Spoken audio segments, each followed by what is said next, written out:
Hello dear student, my name is Mahesh Kadam, working as a lecturer in Mechanical Engineering Department at DKT's Yashwantrao Sawan Polytechnic, Ichalkaranji.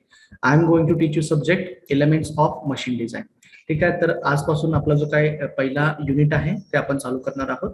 तर आपल्या ज्या पहिल्या युनिटचं नाव आहे fundamentals of design. ठीक आहे, fundamentals of design असं आपल्या पहिल्या युनिटचं नाव आहे.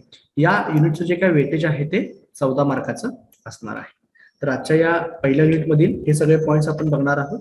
ह्याच्यामध्ये बेसिकली सुरुवातीला आपण मशीन डिझाइन ची डेफिनेशन आपण बघणार आहोत.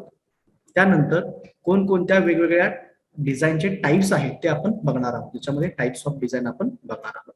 त्यानंतर कोणताही मशीन कॉम्पोनंट असेल, मशीन एलिमेंट असेल, तो डिझाइन करायचा असेल तर आपल्याला एक स्टँडर्ड प्रोसिजर फॉलो करावी लागते. मग ती जनरल प्रोसिजर कोणती आहे ते आपण आजच्या प्रेझेंटेशन मध्ये बघणार आहोत की design general procedure in designing a machine component. ठीक आहे, तर हे वन बाय वन पॉइंट्स आपण आता बघत जाऊया. ठीक आहे, तर सुरुवातीला आपण बघूया डेफिनेशन ऑफ मशीन डिझाइन. तर तुम्ही बघितलं असेल की हा जो काही शब्द आहे मशीन डिझाइन, याच्यामध्ये दोन शब्द आहेत. तर पहिला शब्द तुमचा आहे मशीन. तर मशीन याचा अर्थ काय होत आहे, आपण ऑलरेडी इंजिनिअरिंग मेकॅनिक्सला ते शिकलो आहोत की मशीन मध्ये काय असतात, एक किंवा एकापेक्षा जास्त मेकॅनिझम असतात आणि ते मेकॅनिझम एकत्रित येऊन आपल्याला एक सिस्टम बनत असते, एक डिव्हाइस असतं, त्याला आपण मशीन म्हणत असतो. आणि ही जी काही मशीन आहे ती काय करत असते, जी एनर्जी आता अवेलेबल आहे त्या एनर्जीला घेणार, त्याला प्रोसेसिंग करणार आणि काही ना काहीतरी आपल्याला आउटपुट ते देत असते. अशा डिव्हाइसला आपण मशीन असं म्हणत असतो. त्यानंतर ज्यावेळी आपण डिझाइन या शब्दाकडे येत असतो त्यावेळी डिझाइन या शब्दाचा अर्थ काय होत असणार आहे, to create a plan of some object or some system. एखाद्या सिस्टमचा किंवा एखाद्या ऑब्जेक्टचा प्रॉपर प्लॅन तयार करणे याला आपण डिझाइन असं म्हणत असतो. मग ज्यावेळी आपण हे दोन्ही शब्द, ठीक आहे, दोन्ही शब्द एकत्रितरित्या आपण जर घेतले तर आपण असं म्हणू शकतो की कोणत्याही मशीन एलिमेंटचा एखादा पार्ट असेल किंवा एखादी मेकॅनिकल सिस्टम असेल तर ती आपण काय करणार आहे, तिला डिझाइन करणार आहे, म्हणजे त्याला प्रॉपरली आपण प्लॅन करणार आहे. मग प्लॅन करत असताना जर आपण सायंटिफिक प्रिन्सिपल्स असतील, टेक्निकल इन्फॉर्मेशन असेल, इमॅजिनेशन असेल किंवा आपला जो काही पास्ट एक्सपिरियन्स आहे ते वापरून आपण अशा पद्धतीनं ती मेकॅनिकल सिस्टम किंवा तो मेकॅनिकल कॉम्पोनंट तयार करणार आहोत की ज्याचं फंक्शन प्रॉपरली झालं पाहिजे विथ बेस्ट इकॉनॉमी आणि बेटर क्वालिटीनं. तर त्या सगळ्या सिस्टीमला आपण काय म्हणणार आहोत, मशीन डिझाइन. तर बघा मग आपण कशा पद्धतीनं त्याची डेफिनेशन बघू शकतो. Machine design is defined as use of scientific principles, technical information and imagination in the description of the machine और mechanical system to perform specific function with maximum economy and efficiency. ठीक आहे, तर ही सगळी तुमची definition झाली, definition of the machine design. मग जर आपण क्लासिफिकेशन बघायला गेलं तर याचे बेसिकली 3 टाइप्स पडणार आहेत classification of the machine design. तर बघा त्यामध्ये पहिला येईल तुमचा अडॉप्टिव्ह डिझाइन, सेकंड असणार आहे डेव्हलपमेंट डिझाइन आणि तिसरा असणार आहे न्यू डिझाइन. असे 3 पद्धतीचे डिझाइनचे वेगवेगळे क्लासिफिकेशन असणार आहे. आता याच्यामध्ये आपण वन बाय वन बघत जाऊया. तर फर्स्ट अडॉप्टिव्ह डिझाइन. तर बघा ह्या केसमध्ये कसं असणार आहे, अडॉप्टिव्ह डिझाइन याचा अर्थ काय होतोय की जुनं एक्झिस्टिंग डिझाइन ऑलरेडी आपल्याकडे असणार आहे. समजा अशा पद्धतीचं काही एक डिझाइन आपल्याकडे तयार आहे जे एक्झिस्टिंग आहे आणि याच डिझाइन मध्ये आपण मायनर मॉडिफिकेशन करून आपण जर डिझाइन बनवत असेल तर त्याला आपण म्हणणार आहोत अडॉप्टिव्ह डिझाइन. म्हणजे याचा अर्थ एक्झिस्टिंग डिझाइनला मॉडिफाय करणे, मायनर मॉडिफिकेशन करणे, त्याला आपण म्हणत असतो अडॉप्टिव्ह डिझाइन. तर अशा पद्धतीचा डिझाइन जर करायचं असेल तर जो काही डिझाइन इंजिनियर आहे जो त्याला डिझाइन करत आहे त्याला कोणत्याही प्रकारचं स्पेशल असं नॉलेजची काही गरज नाहीये किंवा एखादं स्पेसिफिक स्किलची काही गरज नाहीये. जे ऑर्डिनरी त्याला नॉलेज आहे त्या नॉलेजच्या बेसिसवरती तो असणाऱ्या एक्झिस्टिंग डिझाइन मध्ये तो इझिली त्याचं मॉडिफिकेशन करू शकतो आणि अशा डिझाइनला म्हणायचं अडॉप्टिव्ह डिझाइन. तर इन जनरल बघा कोणतीही गोष्ट जर ऑलरेडी आपण केलं असेल आणि त्या केलेल्या गोष्टीमध्ये मॉडिफिकेशन करणं हे खूप सोपं असतं, त्याच्यामुळं त्यासाठी कोणत्याही प्रकारचं स्पेसिफिक नॉलेज किंवा स्किल असणं गरजेचं नाही. बेसिक जे नॉलेज आहे त्याच्यावरती तुम्ही अडॉप्टिव्ह डिझाइन करू शकता. तर बघा या सगळ्या डिस्कशन वरून आपण कशा पद्धतीने म्हणू शकतो, त्यातला पहिला पॉईंट येईल, in most cases the designer work is concerned with adaptation of the existing designs. त्यानंतर दुसरा पॉइंट आपण म्हणू शकतो, in this type of design needs no special knowledge. अशा पद्धतीच्या डिझाइनसाठी कोणत्याही पद्धतीचं स्पेशल नॉलेज असेल किंवा स्किल असेल हे आपल्याला गरजेचं नाही. आपण जनरल जे ऑर्डिनरी ट्रेनिंग आपल्याला आहे, ऑर्डिनरी टेक्निकल नॉलेज आहे, त्याच्या बेसिसवरती आपण अशा पद्धतीचं अडॉप्टिव्ह डिझाईन इझिली करू शकतो. तर या डिझाईन मध्ये आपण काय करत असतो, the designer only makes minor alteration of modification in the existing designs of the product. Existing design मध्ये मायनर मॉडिफिकेशन आपण फक्त त्याच्यामध्ये करत असतो. तर हे तुमचा पहिला टाइप झाला अडॅप्टिव्ह डिझाईन. सेकंड टाइप आहे डेव्हलपमेंट डिझाईन. तर बघा अशा पद्धतीचे जे काही डिझाईन्स असतात हे डिझाईन देखील ज्याप्रमाणे पहिलं होतं अडॅप्टिव्ह डिझाईन त्याप्रमाणेच असणार आहे. म्हणजेच आपण एक्झिस्टिंग डिझाईन वरतीच काम करणार आहोत. परंतु याच्यामध्ये मेजर काय फरक असणार आहे बघा. समजा असं आपलं जे सुरुवातीचं एक्झिस्टिंग एक डिझाईन आहे आणि या डिझाईन मध्ये आपण अडॅप्टिव्ह डिझाईनच्या बाबतीत मायनर चेंजेस करत होतो, परंतु डेव्हलपमेंट डिझाईनच्या बाबतीत आपण काय करणार आहोत, त्याच्यामध्ये मेजर चेंजेस करणार आहोत. Major trial and error methods आपण त्याच्यामध्ये वापरणार आहोत. म्हणजे समजा की हे जो काही मशीन कंपोनंट असेल तो एक्स या मटेरियल पासून बनला असेल, तर आपण काय करणार आहोत, तो आपण वाय या मटेरियल पासून ट्राय करणार आहोत की जर तो सेम प्रोडक्ट आपण जर वाय या मटेरियल पासून बनवला तर त्याच्यामध्ये काय काय चेंजेस करू शकतो, आपल्याला तो कसा इफिशियंटली वापरता येऊ शकतो ते आपण ट्राय करणार आहोत. किंवा या प्रोडक्टला आपण पी नावाच्या मॅन्युफॅक्चरिंग मेथडनं जर प्रोड्यूस करत असेल तर आपण दुसऱ्या वेळी त्याला क्यू या दुसऱ्या मॅन्युफॅक्चरिंग मेथडनं ट्राय करणार आहोत. तर अशा पद्धतीचे मेजर चेंजेस आपण या डेव्हलपमेंट डिझाईन मध्ये करत असतो. तर अशा पद्धतीचे मेजर चेंजेस करण्यासाठी तो जो काय डेव्हलपमेंट डिझाईन करणारा जो काही इंजिनियर आहे त्याच्याकडे स्पेसिफिकली नॉलेज असण्याचं गरजेचं आहे, त्याच्याकडे स्पेसिफिक स्किल असण्याची गरज आहे, त्याला स्पेसिफिक त्या पद्धतीचे ॲबिलिटी असण्याची गरज याच्यामध्ये असणार आहे. ते झालं तुमच्या डेव्हलपमेंट डिझाईनच्या बाबतीत. त्याचबरोबर सुरुवात करताना आपण एक्झिस्टिंग डिझाईन पासून चालू केलेलं आहे, पण ज्यावेळी आपलं फायनल सगळ्या प्रोडक्ट होईल त्यावेळी सेम एक्झिस्टिंग प्रोडक्ट सारखंच असेल असं काही नाही, त्याच्यामध्ये बरेचसे आपण चेंजेस देखील होऊ शकतात. हे झालं तुमच्या डेव्हलपमेंट डिझाईनच्या बाबतीत. मग या डिस्कशन वरनं बघा आपण अशा पद्धतीने म्हणू शकतो, in this type of design needs a considerable scientific training, design ability in order to modify the existing designs into a new idea by adopting new material or different methods of manufacture. ठीक आहे. त्यानंतर second point आपण यामध्ये म्हणू शकतो, in this case though the engineer starts from the existing design. जरी आपण existing design पासून जरी स्टार्ट केलं असलं तर काय होणार आहे, फायनल प्रोडक्ट आपला तोच असेल काही असं आपण सांगू शकत नाही. But the final product may differ from the original product. ठीक आहे. तर हे झालं तुमच्या डेव्हलपमेंट डिझाईनच्या बाबतीत. नेक्स्ट तिसरा टाइप आहे न्यू डिझाईन. तर या बाबतीत आपण काय करणार आहोत, यामध्ये एक्झिस्टिंग डिझाईनचा काही संबंध असणार नाही. आपल्याला टोटली आपलं रिसर्च वर्क असेल, त्या रिसर्च वर्क वरती आपल्याला वेगवेगळ्या आयडियाज जनरेट करून आपल्याला जे डिझाईन करायचं असतं त्याला आपण म्हणत असतो न्यू डिझाईन. तर बघा याच्यामध्ये आपण पहिला पॉईंट म्हणू शकतो, in this type of design needs lot of research, technical ability and creative thinking. तर आपल्याकडं चांगल्या पद्धतीची क्रिएटिव्ह थिंकिंग असलं पाहिजे, आपला रिसर्च लेवलचा तेवढा अभ्यास पाहिजे आणि त्या बेसिसवरतीच आपण एखादं न्यू डिझाईन काय करत असतो, क्रिएट करत असतो.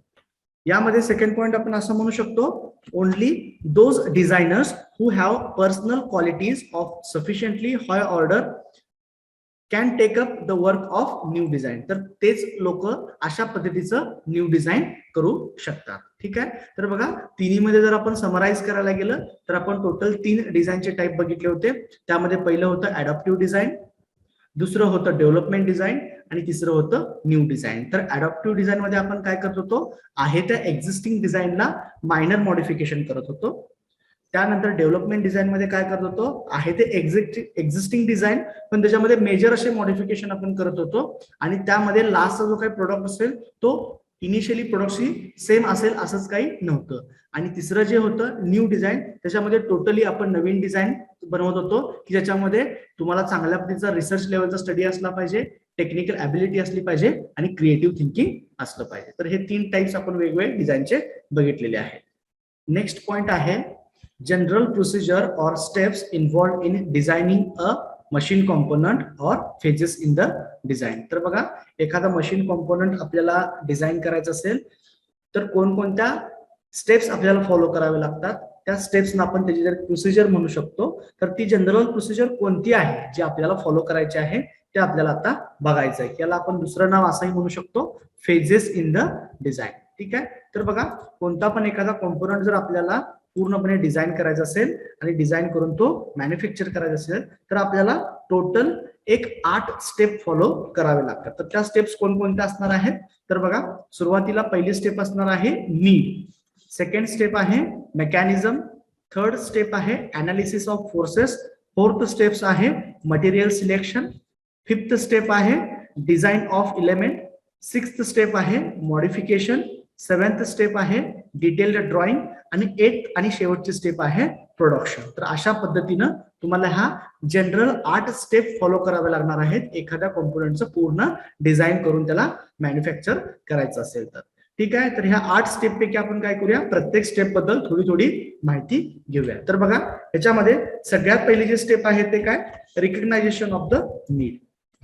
तुम्ही कोणतेही इलेमेंट किंवा कोणताही कॉम्पोनंट किंवा कोणतेही मशीन डिझाईन करत असाल तर सगळ्यात पहिल्यांदा त्याची नीड काय आहे ते आपल्याला माहित असणं गरजेचं आहे. जसं आपण म्हणत असतो की necessity is the mother of invention. तर कोणतंही इन्व्हेन्शन होण्याच्या मागं तर त्याची गरज का पडली हे महत्वाचं असतं. तर आपल्याला त्यानुसार त्या कॉम्पोनंटच्या पुढच्या स्टेप्स आपल्याला करावे लागतात. तर पहिल्यांदा आपल्याला काय करावं लागेल की first of all we make the complete statement of the problem. तुम्हाला जो काही प्रॉब्लेम आहे त्याचं कम्प्लीट स्टेटमेंट आपल्याला बनवावे लागेल. तर त्याच्यामध्ये इन्क्लूड काय असेल, जे नीड, त्याचं एम काय असणार आहे हे आपल्याला पहिल्यांदा शोधून काढावं लागणार आहे. तर मग आपण म्हणू शकतो first of all make a complete statement of the problem including the need, aim or purpose for which the machine to be designed. तर आपण कोणत्या पर्पज साठी ती मशीन डिझाईन करत आहोत याची तुम्हाला नीड शोधून काढणं गरजेचं आहे. ही पहिली तुमची झाली स्टेप.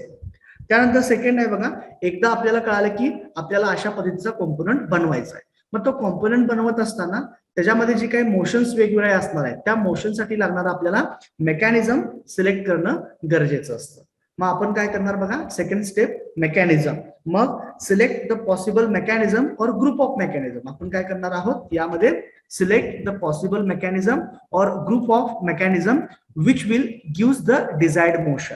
तर आपल्याला डिझायर्ड मोशनचा अर्थ असा होतो, आपल्याला हवी असणारी मोशन मिळवायला आपण आपल्याला जे पॉसिबल आहे ते मेकॅनिझम किंवा ग्रुप ऑफ मेकॅनिझम आपण सेकंड स्टेप मध्ये सिलेक्ट करणार आहोत. त्याला आपण सिंथेसिस किंवा मेकॅनिझम असं त्या स्टेपला म्हणू शकतो. त्यानंतर तुमचा जो काय मशीन एलिमेंट आहे, तो जो काय कॉम्पोनंट आहे त्याच्यावरती कोणकोणते फोर्सेस ऍक्ट होणार आहेत तर त्याचं काय करायचं, आपल्याला अनालिसिस करायचं आहे, अनालिसिस ऑफ द फोर्सेस. तर त्याच्यामध्ये किती नंबर ऑफ फोर्सेस ऍक्ट व्हायला लागलेले आहेत, त्याचे रिझल्टंट स्ट्रेसेस त्याच्यामध्ये काय असू शकतात, असं कम्प्लिटली त्याला अनालिसिस आपल्याला करायला लागणार आहे. तर ती आपली तिसरी स्टेप होऊ शकते, find the forces acting on each member of the machine. तर मशीन मध्ये जे काय मेंबर्स असणार आहेत त्या मशीन मेंबर मध्ये प्रत्येक कॉम्पोनंट वरती कोणकोणता फोर्स येतो तो आपल्याला बघायला पाहिजे.